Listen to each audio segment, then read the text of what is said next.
আসসালামু আলাইকুম। আমি শোয়েব, দক্ষিণ কোরিয়া থেকে। তো আজকে আপনাদের সাথে যে বিষয়টা নিয়ে আলোচনা করব সেটা হচ্ছে বিশেষ করে যারা মার্চ ইনটেকে 2025 সালে অ্যাপ্লাই করতে যাচ্ছেন কিংবা সেপ্টেম্বর ইনটেকে অ্যাপ্লাই করতে যাচ্ছেন 2025-এ। কারণ এখন যে সময়টা আছে এই সময়ের মধ্যে হচ্ছে আপনি দুই একটা ইউনিভার্সিটিতে হয়তো অ্যাপ্লিকেশন পোর্টাল খোলা থাকতে পারে 2024-এর সেপ্টেম্বরের জন্য, but most of the university যেটা অফ হয়ে গেছে সেপ্টেম্বর ইনটেকের জন্য। তো এখন থেকে যারা ফাইল প্রসেসিং শুরু করবেন তারা মূলত হচ্ছে মার্চ ইনটেকের জন্য, বা আপনারা যারা হচ্ছে মার্চ 2025 ইনটেকে অ্যাপ্লাই করতে চাচ্ছেন তাদের কিছু এই সময় থেকে কিছু ডকুমেন্টস কালেক্ট করতে হবে কিংবা রেডি করতে হবে। যে বিষয়গুলো যদি আপনি না করেন তাহলে হচ্ছে আপনি পরে গিয়ে বিপদে পড়তে পারেন, বা বা ভিসার ক্ষেত্রে আপনার যে ডকুমেন্টস সাবমিশন করতে হয় সেই ডকুমেন্টসগুলার যে ভ্যালিডিটি, বা আমি যদি বলি যে ম্যাচুরিটি, বা কতদিন আগে করছেন, এই রকম কিছু ক্ষেত্রে আপনার অনেক সমস্যায় পড়তে হতে পারে। সো আপনাদের যেটা উচিত হবে এখন থেকে হচ্ছে আপনার কি ধরনের পেপারস রেডি করা লাগতে পারে সেই বিষয়গুলা আপনার মাথায় থাকতে হবে। তো চলুন শুরু করি বেশি কথা না বাড়িয়ে, কারণ এই কথাগুলো যদি আমি না বলতাম আপনি আসলে বুঝতে পারতেন না। তো যাই হোক, একদম সর্বপ্রথম হচ্ছে আপনি মার্চ ইনটেকের জন্য এখন থেকে কি করতে পারেন বা কি করলে আপনার জন্য সব থেকে ভালো হবে। প্রথম হচ্ছে আপনার ব্যাংক। কেন আমি ব্যাংকের কথা বললাম? কারণ সবচেয়ে বেশি ভিসা রিজেক্ট হয় হচ্ছে ব্যাংকের জন্য, আইএলসের জন্যও না। অনেকে বলে যে আইএলসে 6 না থাকলে কিন্তু ভিসা হবে না। এটা ভুল কথা। 5.5 দিয়ে আমি নিজে ভিসা পাইছি, আমার নিজের স্কোর ছিল 5.5। ঠিক আছে? সো যারা এই ধরনের কথা বলে এরা হচ্ছে সম্পূর্ণ না বুঝে। আপনি দেখবেন যারা এই ধরনের কথা বলে না এরা হচ্ছে নিজেরা ভিসা প্রসেস করে নাই, বা নিজেরা সাউথ কোরিয়াতে আসে নাই। ওরাও আপনাদের মতোই ক্যান্ডিডেট, বাট ওরা বেশি পাক না। ঠিক আছে? ধরেন নিজেদের স্কোর হয়তো বেশি, 6 বা 6.5। তো যারা 5.5 পাইছে তাদেরকে ডিমোটিভেট করার জন্য এই ধরনের কথাগুলো ওরা বলে থাকে, বাট এরা আসলে উচিত না। ঠিক আছে? অনেকে অনেকে আমি যখন ভিসা প্রসেসিং করছি আমার ক্ষেত্রে এরকমটা হয়েছে। তো যাই হোক, তো প্রথম হচ্ছে ব্যাংক। আপনি আপনার যদি বিশেষ করে আমরা যারা সাউথ কোরিয়াতে আসি বেশিরভাগই হচ্ছে নিজেদের ব্যাংকে ওইরকম নিজস্ব টাকা থাকে না। তো অনেকেই হচ্ছে লোন বা ব্যাংকের হেল্প নেন। অবশ্যই এজেন্সির হেল্প নিয়েন না, তাইলে ভিসা মনে করেন যে 99% হচ্ছে রিজেক্ট। তো অনেকে ব্যাংকের হেল্প নেন বা লোন করেন, যাই করেন না কেন তাদের ক্ষেত্রে এইটা মাথায় রাখবেন যে সব ব্যাংক কিন্তু আপনাকে লোন দিবে না, স্টুডেন্ট লোন কিংবা ব্যাংক হেল্পটা করবে না। সো সেক্ষেত্রে হচ্ছে যে সকল ব্যাংকে এই ধরনের ব্যাংক লোন দেয় বা হেল্প করে, আপনাকে ব্যাংক সাপোর্ট দেয়, তো সেই সকল ব্যাংকে এখনই হচ্ছে একটা অ্যাকাউন্ট খুলে রাখা, অ্যাকাউন্ট খুলে ট্রানজ্যাকশন আগানো। এবং এরপরের যেই ডকুমেন্টগুলো আপনার লাগবে সেটা হচ্ছে ট্রেড লাইসেন্স। এখন ট্রেড লাইসেন্স কেন আমি বলি, এখন অনেকে আছে যে আপনি আসলে এতগুলা টাকা আপনার আছে, আপনি দেখাবেন এম্বাসিতে, যদিও এটা ম্যান্ডেটরি না সোর্স অফ ইনকাম দেখানো, বাট তারপরেও এটা দেওয়া লাগে। এটা যদি আপনি না দেন আপনার ভিসা রিজেক্ট হওয়ার সম্ভাবনা খুবই খুবই খুবই বেশি। সো আপনি রিস্ক থেকে মুক্ত থাকার জন্য আপনার অবশ্যই সোর্স অফ ইনকামটা দেওয়া উচিত।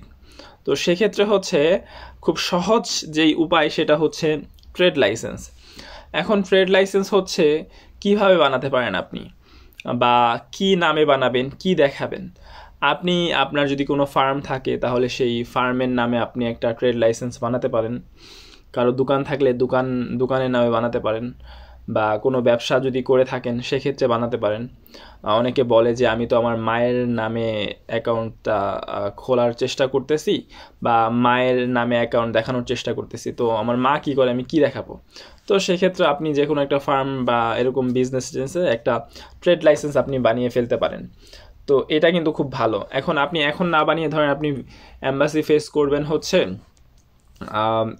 এম্বাসি ফেস করার 1 মাস আগে আপনি ট্রেড লাইসেন্সটা বানালেন। তো এইটা কিন্তু আসলে আমার কাছে যদি আপনি দেন বা আপনি নিজেই যদি চিন্তা করেন, তো 1 মাস আগে আপনি মাত্র ট্রেড লাইসেন্স বানিয়ে দিলেন। তার মানে কি আপনি আগে ব্যবসা করতেন না, 1 মাস ধরে ব্যবসা করতেছেন।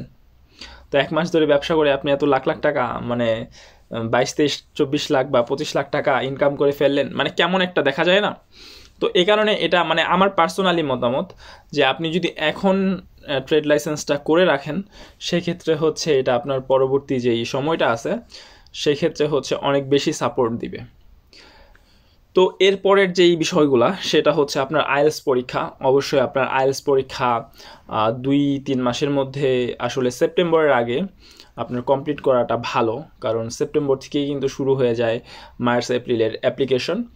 সো যারা এখনও আইএলটিএস পরীক্ষা দেননি তাদের উচিত হবে যে আইএলটিএস পরীক্ষাটা দিয়ে ফেলা। এবং এরপরের যে ধাপগুলো আছে সেটা হচ্ছে আপনি কোন ইউনিভার্সিটিতে অ্যাপ্লাই করবেন, সেই ইউনিভার্সিটিগুলা আপনার লিস্টে রাখা, লিস্ট করা যে আপনি কোন ইউনিভার্সিটিতে অ্যাপ্লাই করবেন। এবং আপনি একটা লিস্ট করবেন, লিস্টের পাশাপাশি ধরেন আপনি একটা ইউনিভার্সিটি সিলেক্ট করলেন, এটা টিউশন ফি কত, আপনি কত % স্কলারশিপ পাবেন আপনার আইএলটিএস স্কোর অনুযায়ী, অ্যাপ্লিকেশন ডেডলাইন কত, এভাবে আপনি লিখে রাখবেন 5-6টা ইউনিভার্সিটি। কারণ আপনি বিদেশে আসতে চাচ্ছেন, আপনি একজনের কাছে শুনলেন যে হ্যাঁ এই ইউনিভার্সিটিটা ভালো, আমি এখানে না, এটা কখনোই করিয়েন না।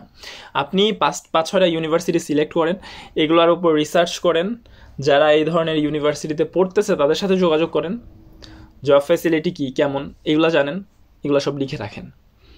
কারণ আপনি দেশের বাইরে আসার পর আপনি আসলে বুঝতে পারবেন যে আপনি কত বড় ভুল করছেন যদি এগুলো না করেন।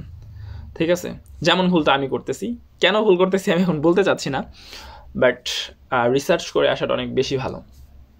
ঠিক আছে, একজনের কথা শুনলেন বা এজেন্সির কথা শুনে ওইভাবে অ্যাপ্লাই করে দিলেন না, এটা আসলে কখনোই উচিত না। তারপর হচ্ছে আপনি কোন ধরনের ডকুমেন্টসগুলা এখনই রেডি করে রাখবেন, সেইটা হচ্ছে আপনার বাবা এবং মা বা যিনি আপনার গ্যারান্টর হবেন, ঠিক আছে, স্পন্সর করবেন, তার নামের সাথে আপনার আইডির যে নামগুলো আছে, যেমন আপনার আইডি বলতে হচ্ছে আপনার সার্টিফিকেটে যেমন আপনার বাবার নাম, মায়ের নাম, এগুলা ঠিক আছে কিনা। যদি ঠিক না থাকে আপনি ইমিডিয়েটলি ঠিক করার চেষ্টা করবেন। যদি আপনি ঠিক করতে পারেন তো আলহামদুলিল্লাহ, 2-3 মাসের মধ্যে, এখন 2-3 মাস সময় আছে হাতে, 2-3 মাসের মধ্যে চাইলেই ঠিক করা সম্ভব। ঠিক করতে পারলে আপনি ঠিক করে ফেলবেন।